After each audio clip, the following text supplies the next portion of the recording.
Hello बच्चों, आज की इस वीडियो में हम लोग पढ़ने वाले क्लास 10th के मैथ का जो अनसॉल्व पेपर है उसका सेट नंबर 2 का कंप्लीट सोल्यूशन देखेंगे। वीडियो शुरू करने से पहले प्यारे बच्चों, यदि आप हमारे यूट्यूब चैनल पर पहली बार आए होंगे तो चैनल को सब्सक्राइब कर लीजिए।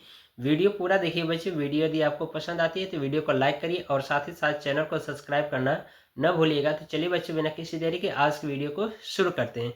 तो प्यारे बच्चों, यहाँ पर देखिए लिखा गया है गणित केवल प्रश्न पत्र सेट नंबर 2 2024 और ये पेपर का संकेतांक दे रखा है 822 HW, जो कि टोटल पूर्णांक 70 नंबर का है। ठीक है। और यहाँ पर देख रहे हो खंड अ में आपके बहुविकल्पी प्रश्न है, जो कि ये कुल मिलाकर के कितने 20 बहुविकल्पी प्रश्न हो गए। आपको बोर्ड एग्जाम में OMR सीट मिलेगी जिसमें आपको इसके आंसर को आपको कलर करना होगा। ठीक है, यानी कि जो ऑप्शन सही रहेगा उसको आपको क्या करना होगा, उस इस तरह से गोला करना होगा। ठीक है। तो आइए यहाँ पर हम लोग पहला क्वेश्चन देखते हैं। इसमें कहा जा रहा है कि लस है जो दे रखा है 84 किसका, 12 और 21 का। तो कह रहा है कि 12 और 21 का मस होगा। ठीक है। तो प्यारे बच्चों, मैंने फर्स्ट वाला जो चैप्टर था वास्तविक संख्या, उसमें आपको बेसिक पूरा फार्मूला बता रखा था। अगर नहीं देखे तो उसको प्लीज़ देखिए। इसका फार्मूला होता है कि दो संख्याओं का दो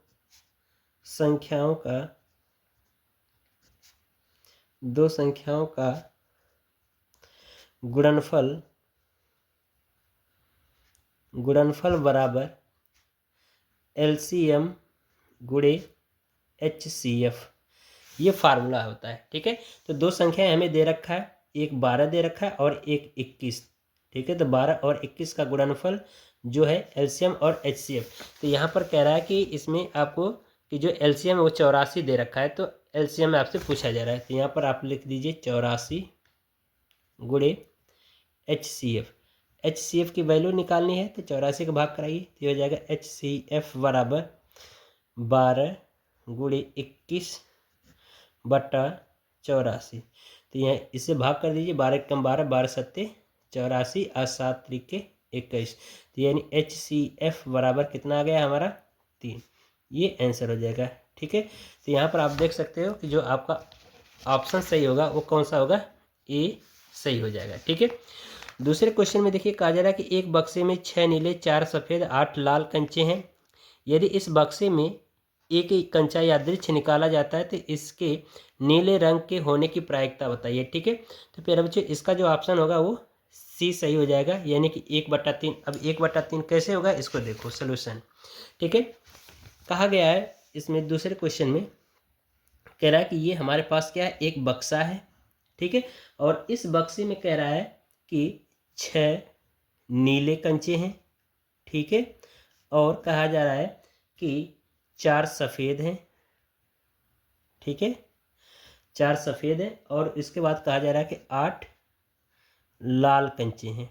ठीक है। तो यहाँ पर लिखेंगे कुल कंचे की संख्या, कुल कंचे की संख्या बराबर कितने हो जाएंगे फिर बच्चों, 6 + 4 + 8 जोड़ देंगे तो कुल कितना हो जाएगा 18। यानी कि इस बक्से में कुल कितने कंचे, 18 कंचे हैं। ठीक है। तो कह रहा है कि नीले की प्रायिकता बताइए। ठीक है। तो ये हो जाएगा आपका PE बराबर, प्रायिकता PE बराबर, ठीक है, संभावित घटना बट्टे कुल घटना कितने हो जाएगी, यानी कि 6/18 कर देंगे। ठीक है। तो 6 कम 6 छत्रीस 18, यानी कि ये आ जाएगी प्रायिकता 1/3। ये आंसर हो जाएगा। तो आपका इसमें ऑप्शन जो है वो कौन सा सही हो जाएगा, सी सही हो जाएगा।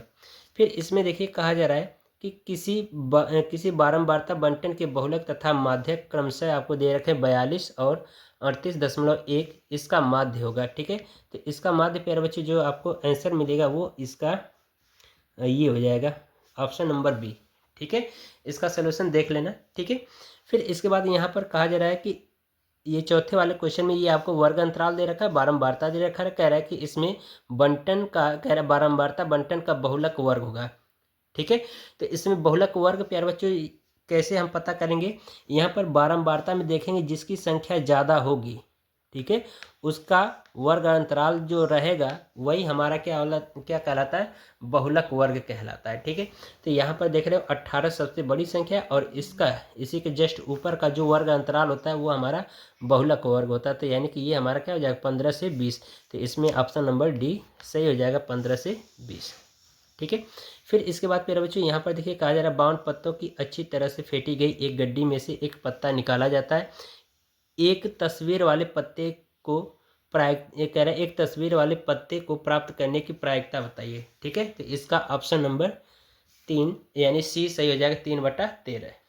ठीक है, अब कैसे होता है, क्योंकि कुल मिलाकर के 52 पत्ते हैं।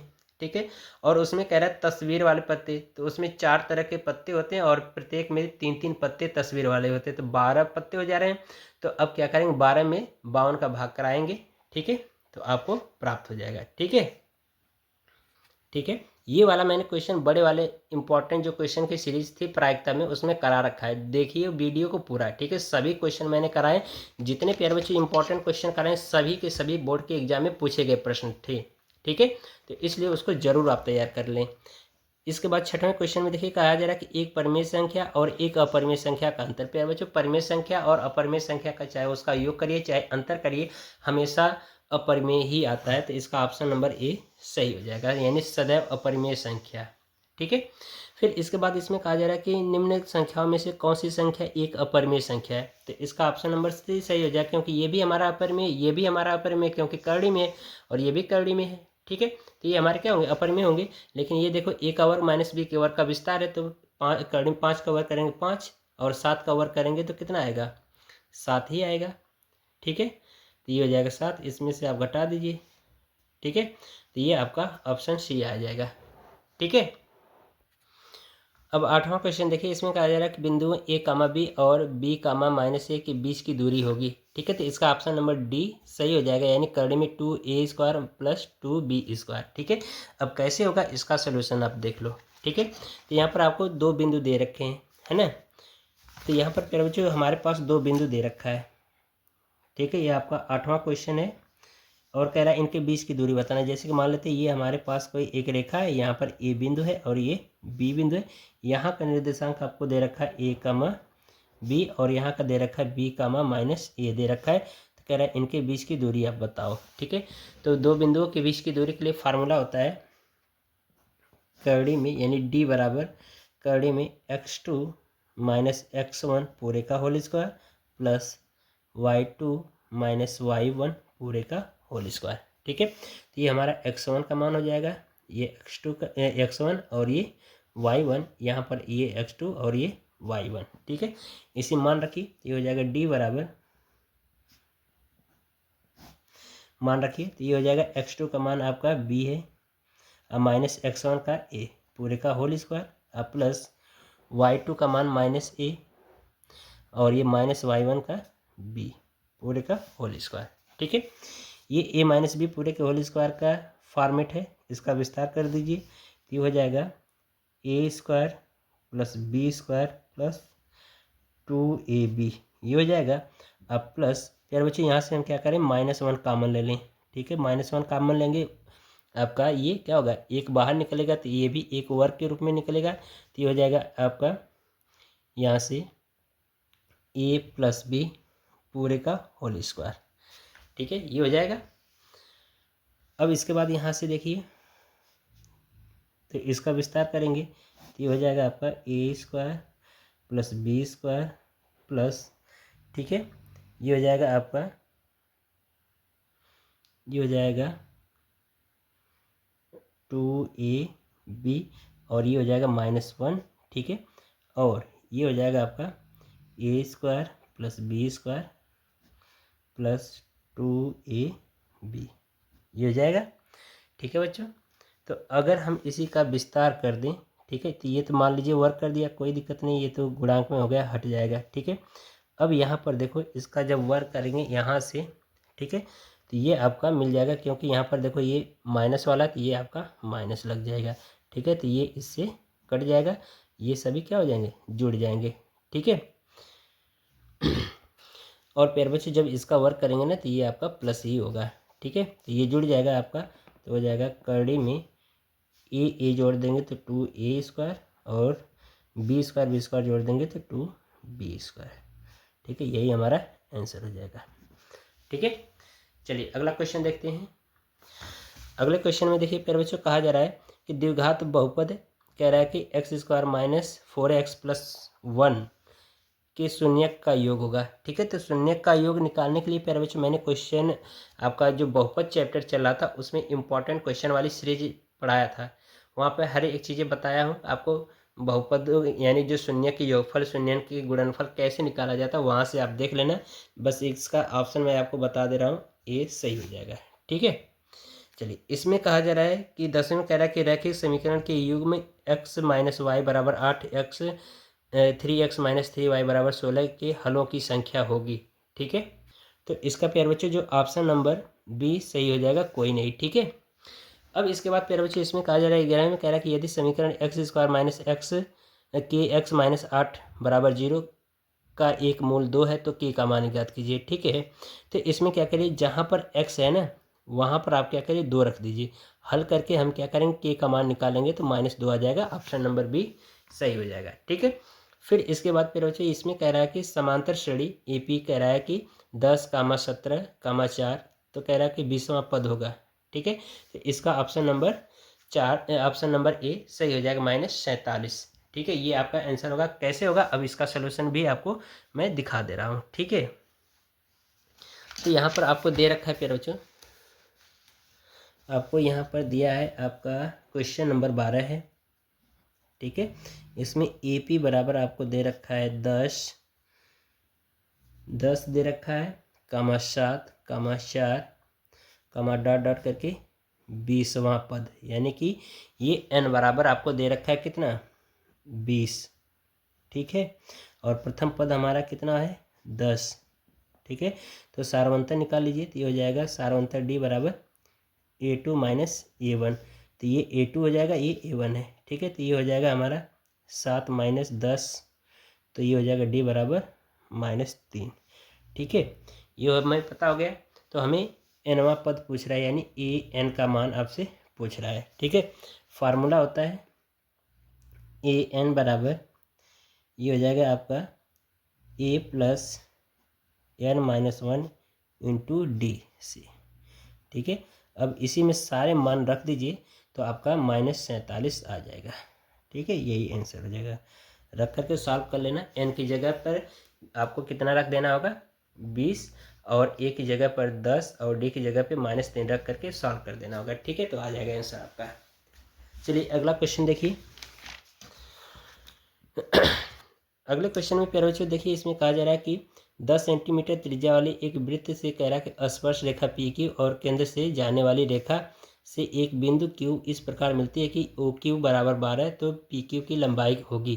ठीक है, तो इसका ऑप्शन नंबर C सही हो जाएगा। सोल्यूशन इसका देख लो कैसे होगा है आपका है। ठीक है, तो इसका सोल्यूशन आपको बता दे रहा हूँ। प्रश्न में बच्चे कहा गया कि 10 सेंटीमीटर की त्रिज्या का एक वृत्त है। ठीक है, तो मान लेते कि ये हमारे पास क्या है, 10 सेंटीमीटर त्रिज्या का क्या है, एक वृत्त है। ठीक है, कहीं भी यहाँ पे दर्शा दीजिए इसकी त्रिज्या 10 सेंटीमीटर। ठीक है, और कहा जा रहा है कि कह रहा है कि वृत्त के बिंदु P पर एक स्पर्श रेखा, यानी कि कोई एक हम क्या करें, यहाँ से एक स्पर्श रेखा खींचते हैं। ठीक है, तो मान लो यहाँ पर ये काट रहा है, P बिंदु मान लेते हैं, और ये O है। तो कह रहा है कि यहाँ से आगे कहा जा रहा है कि केंद्र O से जाने वाली रेखा कह रहा है कि Q पर इस प्रकार मिलती है कि OQ बराबर, इस प्रकार मिलती है कि OQ, ये O हो जाए, ये Q हो जाए, तो ये आपका कितना है, 12 सेंटीमीटर। तो कह रहा है कि PQ की ये वाली लंबाई ज्ञात कीजिए। तो प्यारे बच्चों यहाँ पर क्या होता है, 90 अंश का कोण अंतरित होता है। ठीक है, तो हमें क्या करना है, यहाँ से 12 का वर्ग और ये 10 का वर्ग, आधार का वर्ग, यानी पाइथागोरस प्रमेय लगाएंगे। ठीक है, तो यहाँ पर लिख देंगे पाइथागोरस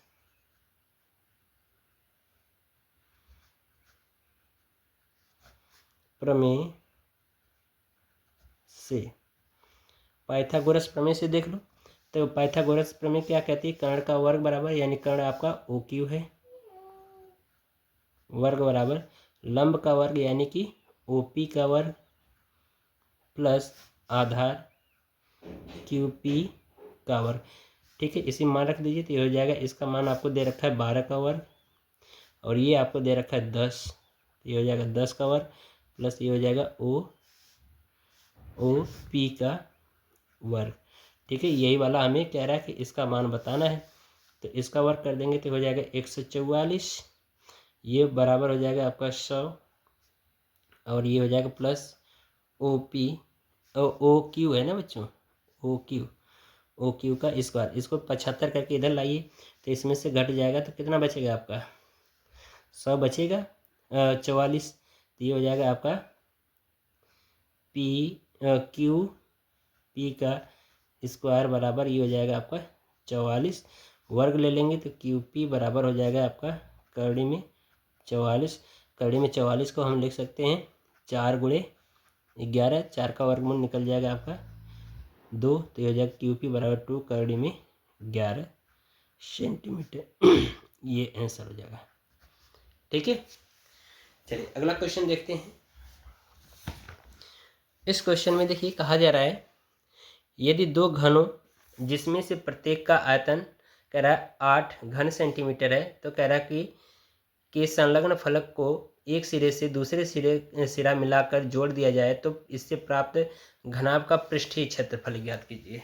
ठीक है, तो प्यारे बच्चों देखिए इसमें घनाभ का पृष्ठीय क्षेत्रफल पूछ रहा है, तो सबसे पहले तो इसमें आयतन दे रखा है, भुजा ज्ञात कर लेंगे तो भुजा कितना हो जाएगा, ये बराबर मान लेते भुजा ए है तो भुजा कितना मिल जाएगा, इसका घन ले लेंगे तो कितना हो जाएगा, क्योंकि फार्मूला होता है घनाभ का आयतन बराबर भुजा का क्यूब। ठीक है, तो इसका क्यूब लगाएंगे कड़ी तो ये हो जाएगा आपका 2 सेंटीमीटर भुजा हो जाएगी। ठीक है, तो और इसके बाद कह रहा है कि दो घनाभ जोड़ कर रखे जा रहे हैं, तो मान लो एक घनाभ ये है एक और ये है, तो ये 2 सेंटीमीटर ये 2 सेंटीमीटर, इसकी लंबाई कितनी हो जाएगी, एल बराबर 4 हो जाएगा, बाकी चौड़ाई ऊंचाई यानी कि बी बराबर एच बराबर ये दोनों कितने होंगे 2 होंगे, तो फार्मूला लगा देना इसका, यानी कि घनाभ का पृष्ठीय क्षेत्रफल बराबर एल गुणे बी प्लस बी गुणे एच प्लस एच गुणे एल गुण। ठीक है, लगा करके इनको क्या करना सॉल्व कर देना, आ जाएगा आंसर। ठीक है, और ये 2 घनाभ है तो लास्ट में 2 का गुणा भी कर देना है। ठीक है, तो ये आपका मिल जाएगा फाइनली आंसर कितना है आपका 40 सेंटीमीटर स्क्वायर, तो ऑप्शन नंबर सी सही हो जाएगा। ठीक है, चलिए इसका अब इसके बाद देखिए प्यारे बच्चों कह रहा है कि 14 सेंटीमीटर त्रिज्या के एक वृत्त कह रहा है वृत्त के त्रिज्यखंड का क्षेत्रफल इतना दे रखा है 154 सेंटीमीटर स्क्वायर, तो कह रहा है त्रिज्यखंड का कोण होगा। ठीक है, तो त्रिज्यखंड का जो कोण होगा फिर बच्चों आ जाएगा आपका 90 अंश, फार्मूला लगा देना पाई आर स्क्वायर थीटा बटे 360। ठीक है, तो थीटा का मान निकाल लेना और ये क्षेत्रफल आपको दे ही रखा है, सॉल्व कर देना आपका आ जाएगा 90। ठीक है, चलिए अगला क्वेश्चन देखते हैं। इसमें प्यारे बच्चों कहा गया कि 2 sin 30 अंश इंटू cos 30 अंश का मान होगा, तो इसका ऑप्शन नंबर डी सही हो जाएगा, कड़ी में 3/2। ठीक है, इसको सॉल्व कर लेना, sin 30 अंश का मान cos 30 अंश का मान रख करके यही आ जाएगा। ठीक है, फिर इसके बाद इसमें कह रहा है कि sin थीटा बराबर आपको 3/4 दे रखा है, तो tan थीटा बराबर मान बताइए। ठीक है, तो पहले क्या करिए कि sin थीटा बराबर होता है लंब बटा कर्ण। ठीक है, तो उससे आप क्या करिए आधार का मान निकाल लीजिए, क्योंकि ये एल का मान और ये कर्ण का मान दे रखा है, तो आधार का मान ही ज्ञात कर लीजिए। जब आधार का मान ज्ञात हो जाएगा तो हमें पता है कि tan थीटा बराबर क्या होता है लंब बटे आधार, तो उसी के आधार पर हम क्या करेंगे फार्मूले पे रख देंगे, तो वैल्यू ये आ जाएगा आपका करड़ी में 3/3 करड़ी में 7। ठीक है, तो ऑप्शन नंबर ए सही हो जाएगा। ठीक है, इसमें प्यारे बच्चों कह रहा है कि cosec A plus cot A, दूसरे क्वेश्चन में 1 माइनस कॉस ए का मान होगा। ठीक है, तो ये साइन ए के बराबर होगा। ठीक है, ऑप्शन नंबर इसका डी सही हो जाएगा। ठीक है, आइए अगला क्वेश्चन इसका देखते हैं। इसमें प्यारे बच्चों देखिए कहा जा रहा है कि 1 माइनस tan स्क्वायर ए बटा 1 माइनस कॉट स्क्वायर ए का मान होगा। ठीक है, तो इसका ऑप्शन नंबर बी सही हो जाएगा माइनस tan स्क्वायर ए। ठीक है, इसको आप चेक कर लेना। और इस क्वेश्चन में कहा जा रहा है कि ये आपको कह रहा है कि प्रश्न इतना दिया जा रहा है, तो इसमें कह रहा है कि TR का मान होगा। ठीक है, तो TR का मान कितना होगा, तो इसका आंसर 1.4 होगा, ऑप्शन नंबर डी सही हो जाएगा। इसका सोल्यूशन आप देख लीजिए। ठीक है, आइए आगे क्वेश्चन अगला हम लोग देखते हैं खंड ब। ठीक है, इसमें वर्णनात्मक प्रश्न है। इसमें कहा जाए कि सभी भाग हल कीजिए, ये जितने भाग दिए गए सभी को क्या करना है हल करना है। ठीक है, तो इसमें प्यारे बच्चों देखिए कहा जा रहा है कि सिद्ध कीजिए कड़ी में 2 एक अपरिमेय संख्या, ये वास्तविक संख्या फर्स्ट चैप्टर से है, ये वाला मैंने प्रूफ करा रखा है। इंपॉर्टेंट क्वेश्चन जो सीरीज चल रही थी हमारा हर एक चैप्टर वाइज वहाँ पर ये प्रूव कराया, उसको जरूर देख लेना है, ठीक है। और इसको आप देख लीजिए, कह रहा है सिद्ध कीजिए कि, ठीक है। तो इसको हम लोग सॉल्व करेंगे, ठीक है। तो ये वाला क्वेश्चन करेंगे। तो इसको सबसे पहले क्या करते हैं, नोट कर लेते हैं, ठीक है। प्रश्न में प्यारे बच्चों आपका है अब 21वें का ख, ठीक है। आपको दिया गया है 1 प्लस सेक ए बटा सेक ए अब बराबर, यहाँ पे दिया है साइन स्क्वायर ए बटा 1 माइनस कॉस ए, ठीक है। ये आपको दे रखा है। इसे हमें सिद्ध करना कि क्या ये दोनों आपस में बराबर हैं, ये जो मान दिया गया है, ठीक है। तो सबसे पहले क्या करते हैं प्यारे बच्चों, LHS और RHS को हल कर लेंगे, ठीक है। तो यहाँ पर लिखेंगे LHS से, ठीक है। ये वाला नोट कर लीजिए। तो 1 प्लस सेक ए बटा सेक ए, ठीक है प्यारे बच्चों। तो ये हम क्या करेंगे, इसको सॉल्व करेंगे, ठीक है। सॉल्व करने के लिए इसको हम लोग थोड़ा सा यहाँ से चेंज करेंगे, ठीक है। किस तरह से करना है ये देखो, 1 प्लस सेक ए को लिख सकते हैं 1 अपान कॉस ए लिख सकते हैं। अब बट्टा ये हो जाएगा आपका सेक ए, इसका हल करिए तो ये हो जाएगा आपका 1 प्लस कॉस ए, ठीक है, ये हो जाएगा। और बट्टा ये आपका हो जाएगा, ठीक है, यहाँ पर हो जाएगा आपका कॉस ए। ये जो प्यारे बच्चों लिखा गया है ना सेक ए, इसको भी तोड़ दीजिए तो ये हो जाएगा आपका 1 अपॉन कॉस ए। तो ये कट जाएगा तो आपको मिलेगा फाइनली 1 प्लस कॉस ए, ये मिल गया आपका। अब क्या करेंगे, RHS से सॉल्व कर लेते हैं। तो यहाँ पर लिखेंगे RHS से, RHS में आपको दिया गया है साइन स्क्वायर ए बट्टा 1 माइनस कॉस ए, ठीक है। तो ये प्यारा जो फार्मूला होता है साइन स्क्वायर ए बराबर होता है 1 माइनस कॉस स्क्वायर ए, ठीक है। तो यहाँ पर माइनस से फार्मूला रख दीजिए साइन का, तो ये होता है 1 माइनस कॉस स्क्वायर ए बट्टा ये हो जाएगा आपका 1 माइनस कॉस ए।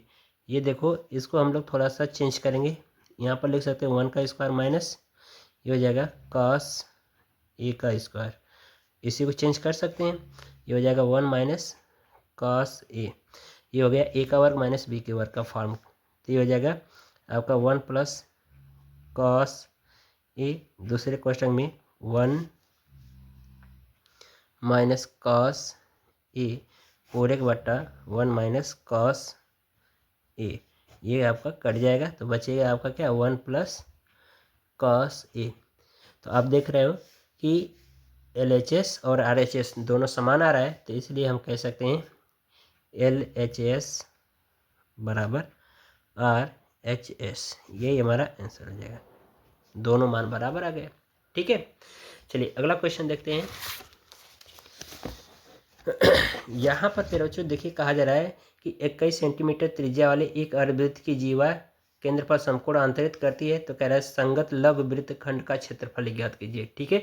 इसको समझा दे रहा हूँ प्यारे बच्चों, आप स्वयं हल कर लीजिए, आ जाएगा आंसर, ठीक है। इसका ग वाला प्यारे बच्चों दिया गया है क्वेश्चन में, कह रहा है कि 21 सेंटीमीटर की एक वृत्त है। मान लो कि ये हमारे पास क्या है, एक वृत्त है और ये कितने 21 सेंटीमीटर त्रिज्या का है, ठीक है। तो ये हम क्या करें 21 सेंटीमीटर की त्रिज्या का एक वृत्त हमने बना लिया, ठीक है। यहाँ पर लिख दीजिए, यहाँ पर मान लेते हैं इसका केंद्र O है, ठीक है। और कहा जा रहा है कि इसके जीवा पर क्या करता है, ये जो त्रिज्या है ना इसके जीवा पर ये क्या करता है समकोण अंतरित करता है। तो यानी कि इसका मतलब कि यहाँ पर 90 अंश बनता है और ये हमारा क्या हो गया जीवा हो गया, इसका नाम देंगे AB, ठीक है। तो कह रहा है कि इसके लघु वृत्त खंड का क्षेत्रफल, यानी लघु वृत्त खंड का मतलब ये वाला जो भाग है छोटा सा भाग है, इसका हमें क्षेत्रफल पूछा जा रहा है, ठीक है। तो प्यारे बच्चों सबसे पहले तो हम क्या करेंगे इस त्रिज्यखंड का क्षेत्रफल निकाल लेंगे, क्योंकि ये हमारा एक त्रिज्यखंड है। त्रिज्यखंड का क्षेत्रफल निकाल लेंगे, ठीक है। त्रिज्यखंड का क्षेत्रफल के लिए फार्मूला होता है पाई आर स्क्वायर, ठीक है, इंटू थीटा अपान 360 अंश, ये होता है। इससे निकालेंगे इसका पूरा क्षेत्रफल पूरे त्रिज्यखंड का, ठीक है। थीटा का मान आपको यहाँ पर 90 अंश रख देना है। पाई का मान 22/7 रखना है। जब तक आपको कहा न जाए कि पाई का मान 3.14 रखने के लिए, तब तक उसको मत रखना, नहीं तो फिर 22/7 ही रखना। ठीक है, ये निकाल लो। फिर इसके बाद प्यारे बच्चे जब हम त्रिज्यखंड का क्षेत्रफल निकाल लेंगे तो ये हमारा देख रहे हो एक हमारा ये समकोण त्रिभुज है।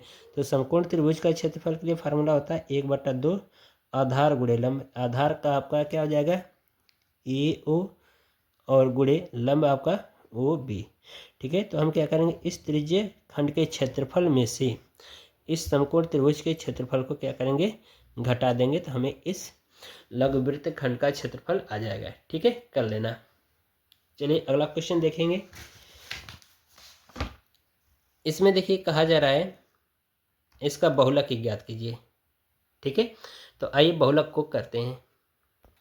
देखिए बच्चों, इसका सबसे पहले फार्मूला हम लोग लिखेंगे। ठीक है, ये आपका 21वें का घ है। ठीक है, इसका प्यारे बच्चों जो फार्मूला होता है वो होता है बहुलक बराबर L प्लस कोष्टक में होता है आपका FI माइनस F0 पूरे का बटा ये हो जाएगा आपका 2FI माइनस FI सॉरी ये F1 होता है। ठीक है, I नहीं, F1 माइनस ये हो जाएगा F0 माइनस ये हो जाएगा आपका F2 और गुणे यहाँ पर हो जाता है H। ये फार्मूला होता है। ठीक है, अब ये F1 F0 और 2F और H कहाँ से निकलेगा, आइए यहाँ से हम लोग समझते हैं। तो प्यारे बच्चों ये जो हमारे पास वर्ग अंतराल दिया गया है ना, ठीक है, तो पहली बात तो हम लोग यहाँ पर चेक करेंगे इसका बहुलक वर्ग। ठीक है, तो हमने कहा कि बारंबारता में जो सबसे बड़ा होता है वो हमारा बहुलक वर्ग होता है।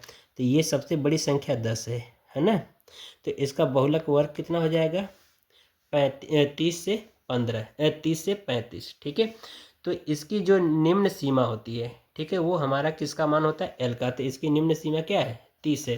तो यहाँ पर L बराबर हमारा हो जाएगा कितना 30। ठीक है, फिर इसके बाद क्या बच्चों यहाँ से देखो ये हमारा 10 हो गया।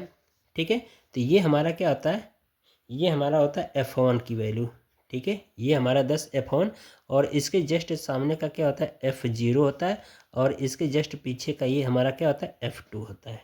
ठीक है, और H क्या होगा, इन दोनों का जो बहुलक वर्ग होगा इन दोनों में से जो डिफरेंस होगा वो H का मान होता है। तो इन दोनों का डिफरेंस कितना होगा 5 होगा। ठीक है, तो ये चीज़ वैल्यू आपको समझ में आ गई। अब यहीं से नोट कर लो। ठीक है, तो L बराबर हमें पता चल गया कितना 30, H बराबर 5।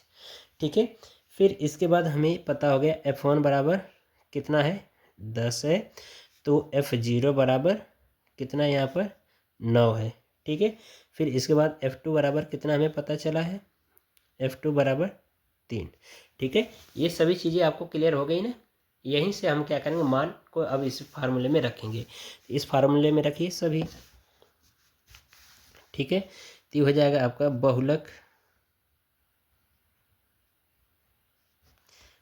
बराबर L का मान यहाँ से रखिए 30 प्लस ये F1 का मान यहाँ पर रखिए। तो F1 का मान आपका है 10 माइनस F0 का मान है 9 अब पूरे का बटा ये 2 गुणे F1 का मान है आपका 10 माइनस F0 का मान 9 और माइनस F2 का मान यहाँ से 3 और गुणे ये 5। सॉल्व करिए तो ये हो जाएगा 30 प्लस ये हो जाएगा 1 बचेगा 5 को इसके अंदर गुणा करा दें 5 अब बटा ये हो जाएगा आपका 20 माइनस ये जुड़ जाएगा तो 11।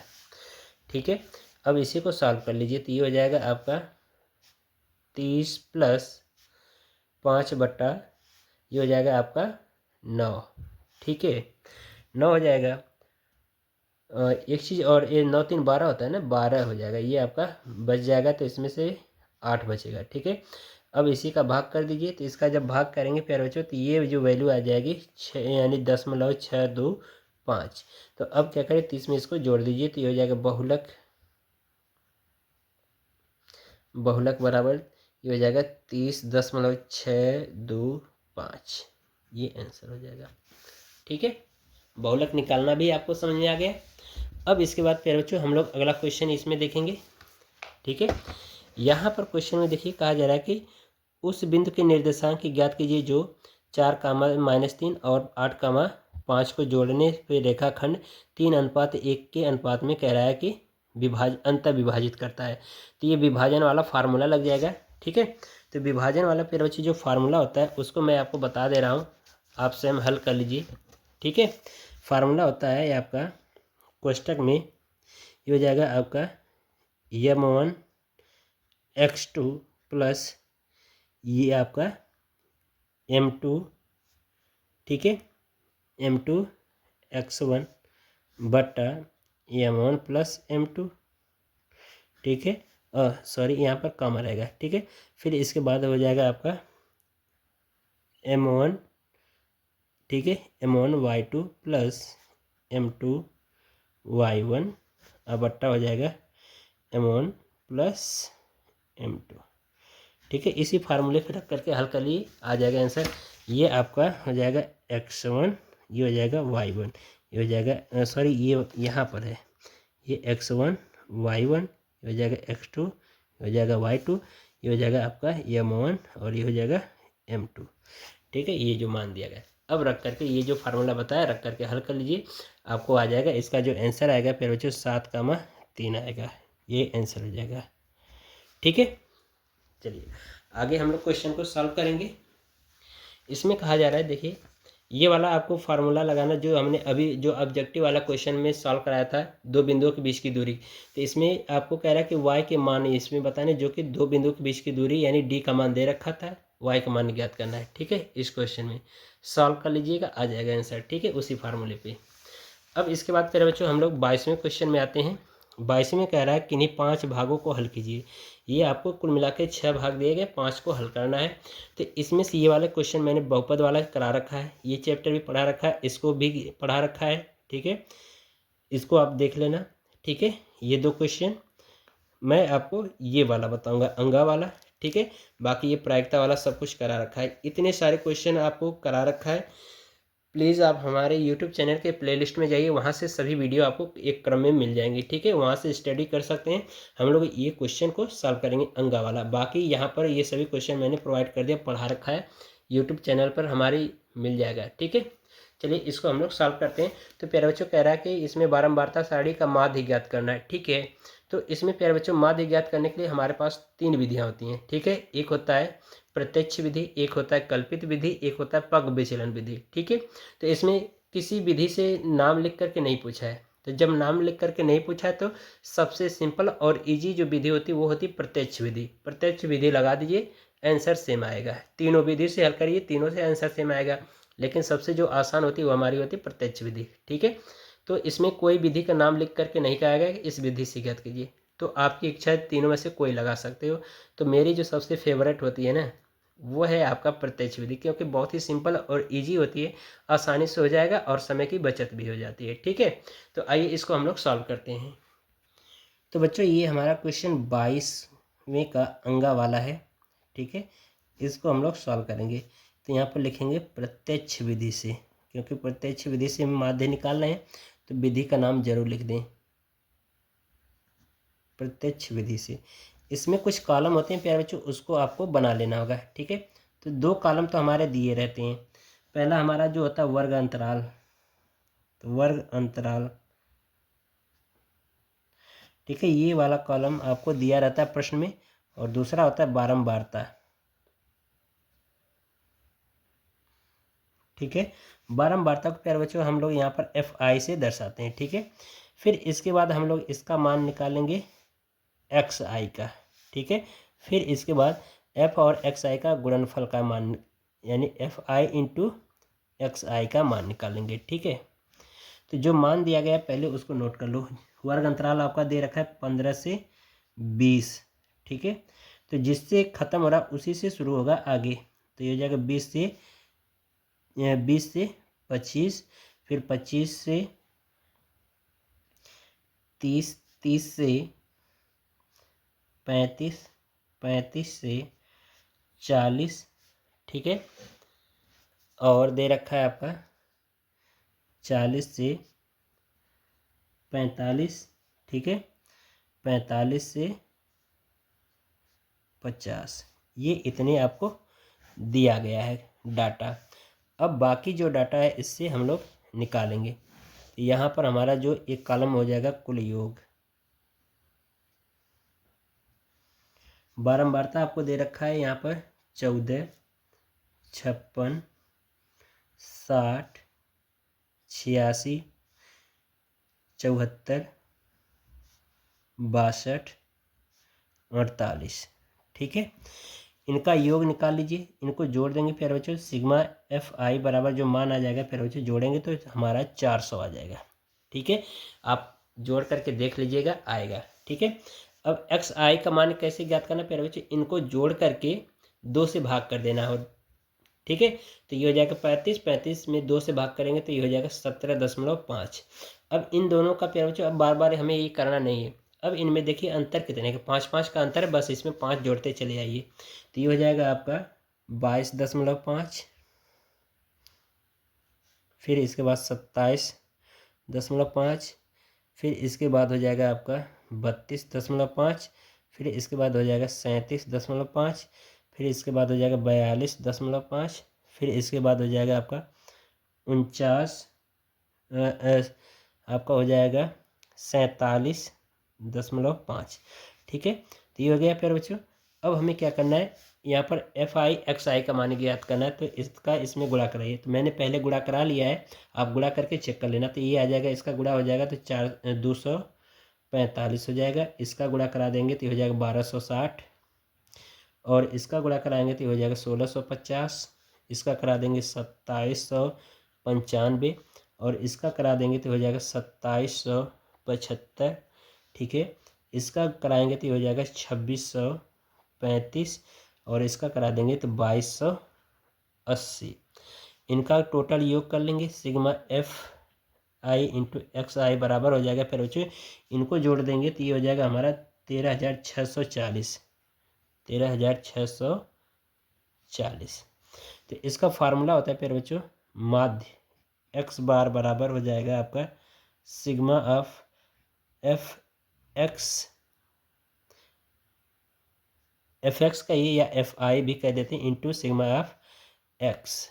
ठीक है, एक्स आई इसे मान रख दीजिए तो ये हो जाएगा, इसका मान यहाँ पर 13,640 बट्टा ये हो जाएगा 400। ठीक है, इनका भाग कर देंगे प्यारे बच्चों, तो इनका भाग करने के बाद आ जाएगा आपका 34.1 एक्स बार का मान, ये आपका आंसर हो जाएगा। ठीक है, अब हम लोग प्यारे बच्चों इस तरह से माध्य भी निकालना सीख लिए प्रत्यक्ष विधि से। आइए अब हम लोग अगला क्वेश्चन देखेंगे। ठीक है, अगले क्वेश्चन में देखिए इसमें कहा जा रहा है, ठीक है, तो इसमें ये कह रहा है कि यदि किसी समांतर श्रेणी के 8 पदों का योगफल ये इतना है और प्रथम पद का इतना है, तो कह रहा है इसका ज्ञात कीजिए सारांतर डी। ये क्वेश्चन करा रखा है, जो हमने पढ़ाया था समांतर श्रेणी का जो पार्ट नंबर 2 जो वीडियो है उसमें आपको ये क्वेश्चन मिल जाएगा, वहाँ से इसको देख लेना। ठीक है, बाकी ये वाला क्वेश्चन मैंने अभी कराया नहीं, लेकिन एक क्वेश्चन आपको करा दे रहा हूँ, आप कर लेना। ठीक है, समझा दे रहा हूँ कैसे होगा, इसको कर लेना। इसमें देखिए कहा जा रहा है कि एक गोलाकार कांच के बर्तन के एक कह रहा है कि बर्तन के एक बेलन के आकार की गर्दन है जिसकी लंबाई 7 सेंटीमीटर तथा व्यास 2 सेंटीमीटर है। तो कह रहा है कि गोलाकार भाग का व्यास 8.4 सेंटीमीटर। तो कह रहा है कि ज्ञात कीजिए कि बर्तन में कितना पानी भरा जाएगा। ठीक है, आइए इसको समझा दे रहा हूँ, क्वेश्चन सॉल्व कर लीजिए। इसमें प्यारे बच्चों कहा गया कि गोलाकार कांच का एक बर्तन जिसकी गर्दन का जो आकार यानी कि बेलन के आकार का है, यानी कि हम मान लेते हैं कि ये हमारे पास क्या एक गोलाकार कांच का बर्तन है और इसकी जो गर्दन है ना वो कह रहा है कि ये बेलन के आकार का है। ठीक है, ये बेलन के आकार का है जिसकी आपको कह रहा है ऊंचाई, ये वाली ऊंचाई बेलन की ऊंचाई आपको कह रहा है कितना है 7 सेंटीमीटर है। ठीक है, और इसका जो व्यास कहा गया है वो कहा गया है आपको 2 सेंटीमीटर, यानी कि इस बेलन का जो व्यास है, ठीक है, वो कह रहा है कितना 2 सेंटीमीटर है। ठीक है, तो यहाँ से इसकी त्रिज्या R1 मान लेते हैं या R2 मान लीजिए। ठीक है, R2 मान लेते हैं, ये आ जाएगा कितना 1 सेंटीमीटर। ठीक है, और कह रहा है कि इस गोले का जो व्यास है यानी कि ये वाला गोलाकार जो बर्तन है कांच का, इसका व्यास कह रहा है कि ये वाला जो व्यास है वो आपसे कहा जा रहा है कि 8.4 सेंटीमीटर है। तो यहाँ से R1 का मान निकालो त्रिज्या, तो होगा 4.2 सेंटीमीटर। ठीक है, ये हमें पता चल गया। तो अब प्यारे बच्चों हम क्या करेंगे, यहाँ से कह रहा है कि इस बर्तन में कह रहा है कि ज्ञात कीजिए कि बर्तन में कितना पानी भरा जाएगा, यानी कि जब इसमें बर्तन में पानी भरा जाएगा तो कितना पानी आएगा। तो प्यारे बच्चों जितना इस गोले का आयतन होगा और जितना इस बेलन का आयतन होगा उसी के आयतन के बराबर होगा। तो हम क्या करेंगे, बेलन का आयतन और गोले का आयतन को जोड़ करके रख देंगे तो मान हमें आ जाएगा। ठीक है, यानी कि इस पूरे बर्तन का जितना आयतन होगा उतना ही पानी आएगा। तो इसका मतलब कि ये गोल बेलनाकार भाग है तो इसमें बेलनाकार भाग का जितना आयतन होगा इतना पानी आएगा। ये गोलाकार भाग है तो इसका गोलाकार वाले भाग के आयतन के बराबर पानी आएगा। तो यहाँ पर हम लिख सकते हैं, यहाँ पर इसमें, ठीक है, इसमें लिखेंगे कुल पानी की मात्रा, कुल पानी की मात्रा बराबर गोले का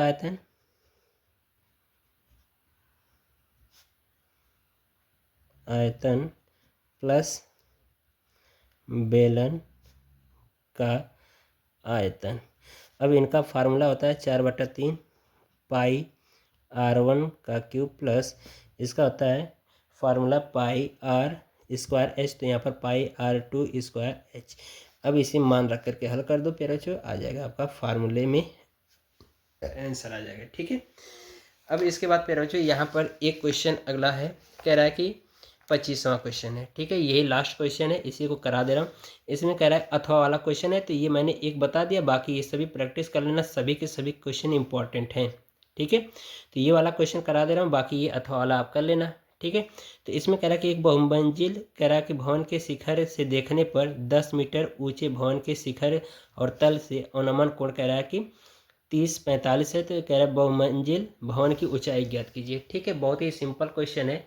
इससे कह रहा है प्यारे बच्चों कि कह रहा है कि एक बहुमंजिले भवन के शिखर से देखने पर एक 10 मीटर ऊंचे भवन और उसके अवनमन कोण। ठीक है, यानी कि इसके चित्र में समझो ऐसे। ठीक है, यानी कहा जा रहा है कि एक बहुमंजिल भवन है। ठीक है, ये बड़ा सा बहुमंजिल भवन है और इससे कह रहा है कि इसी के जस्ट सामने एक और भवन है जिसकी ऊंचाई कह रहा है कि कितना है, 10 मीटर है। ठीक है, तो कह रहा है इसके शिखर से अवनमन कोण कह रहा है कि आपको दे रखा है क्रमशः 30 अंश 45 अंश। ठीक है, तो ये इसको हम मिला देते हैं और ये जो बड़ा बहुमंजिल भवन है इसकी ऊंचाई हम मान लेते हैं h है और यही वाली ऊंचाई आपसे प्रश्न में पूछा जा रहा है कि ये कितनी होगी। ठीक है, तो इसको यदि प्यारे बच्चों हम यहाँ से मिलाएं तो ये वाला जो हमारा एक छोटा वाला भवन हो जा रहा है। ठीक है, तो इससे कह रहा है कि इसके शिखर का जो अवनमन कोण है वो 30 अंश है और इसके यहाँ से कितना है, 45 अंश है। ठीक है, यदि हम इसको कुछ ऐसे दर्शाएं तो इसका 30 अंश होगा तो यहाँ पर भी 30 अंश, अगर ये 45 अंश होगा तो यहाँ पर भी 45 अंश हो जाएगा। ठीक है, तो अगर प्यारे बच्चों हम केवल इस यहाँ से इतनी ऊंचाई ज्ञात कर लें, ठीक है, केवल इस वाले का, तो ये हो जाएगा कितना, h-10।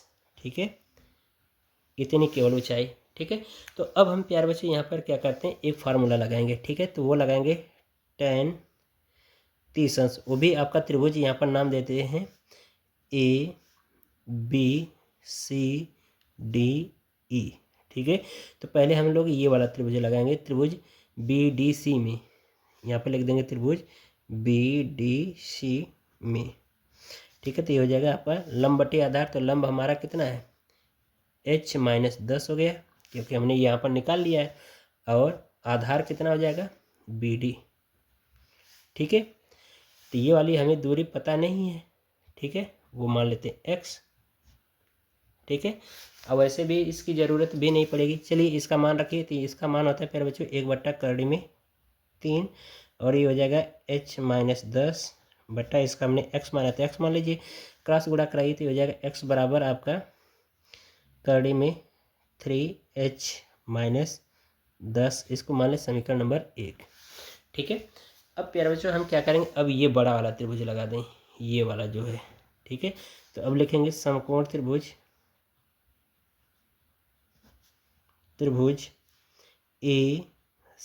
AEC में। ठीक है, इसमें लगा दीजिए, इसमें भी tan लगाएंगे, tan थीटा यानी tan 45 है, थीटा का मान 45 है, तो लंब बटे आधार, तो लंब पूरा इसका टोटल कितना है h है, तो ये हो जाएगा h, आधार कितना x, तो x, तो यहाँ पर मान रखिए, तो इसका मान होता है 1 tan 45 अंश का, और h बराबर हमें मान निकालना है, और x बराबर यहाँ से मिला है, तो ये हो जाएगा 3 करड़ी में h माइनस 10, ये हो जाएगा। इसका क्रॉस गुणा करा दो, ये हो जाएगा आपका करड़ी में 3h माइनस 10 करड़ी में 3, इतना हो जाएगा। फिर बच्चों ये हो जाएगा आपका h, ठीक है। इसको पक्षांतर करके इधर लाएं और इसको इधर भेजिए, तो ये हो जाएगा आपका करड़ी में 3h माइनस करड़ी में केवल यहाँ पर h बराबर, ये हो जाएगा, इधर जाएगा तो 10 करड़ी में 3 हो जाएगा, ठीक है। यहाँ से h कॉमन ले लीजिए, तो h बराबर करड़ी में, यानी h बाहर ले लिया, अब क्वेश्चन में करड़ी में 3 माइनस 1 बराबर 10 करड़ी में 3, इनका भाग करा दीजिए, तो ये हो जाएगा h बराबर 10 करड़ी में 3 बटा करड़ी में 3 माइनस 1। अब हम क्या करेंगे, ये हमारा हर है, तो हर का परमेयीकरण कर दीजिए, तो इसके जस्ट विपरीत वाला चिन्ह लेकर के करेंगे, तो ये हो जाएगा h बराबर 10 करड़ी में 3 बटा, ये हो जाएगा करड़ी में 3 माइनस 1, और ये गुणे यहाँ पर इसका जस्ट विपरीत चिन्ह लेके करेंगे, तो ये हो जाएगा 3 प्लस 1, यहाँ पर भी करड़ी में 3 प्लस 1, इनका गुणा कराइए, तो ये हो जाएगा आपका इसके अंदर, तो हो जाएगा आपका 30, ये पूरा इसके अंदर गुणा कराएंगे 30 हो जाएगा, और ये प्लस 10 करड़ी में 3, ठीक है। ये हो जाएगा आपका a का वर्ग माइनस b के वर्ग का, तो ये हो जाएगा 3 माइनस 1, तो ये हो जाएगा आपका कितना, ये हो जाएगा 3 प्लस 10 करड़ी में 3 अब बट्टा 2, इसमें से 10 कॉमन ले लो, ठीक है, तो 10 कॉमन ले लेंगे, तो ये हो जाएगा 10, ठीक है, 10 हो जाएगा, ये बचेगा 3, और ये हो जाएगा प्लस करड़ी में 3 और ये 2, ठीक है। एक काम करो बच्चों, इसको जानते हो, इसको हम लोग यहीं पर रहने दें, चलिए कोई बात नहीं, कर दीजिए, यहाँ से हम क्या करेंगे, भाग कर देंगे, ठीक है, ये हो जाएगा। अब 5 का इसके अंदर गुणा करा दो, तो ये हो जाएगा 15 प्लस 5 करड़ी में 3, ये आपका आंसर हो जाएगा, ठीक है। चलिए, तो इस तरह से प्यारे बच्चों आज की हमारी जो वीडियो है वो कंप्लीट होती है। आशा करते हैं आपको हर एक चीज़ समझ में आया होगा। प्यारे बच्चों यदि आपको वीडियो पसंद आई हो तो वीडियो को लाइक करिए और साथ ही साथ चैनल को सब्सक्राइब करना न भूलिएगा बच्चों। तो चलिए बिना किसी देर के आज की वीडियो को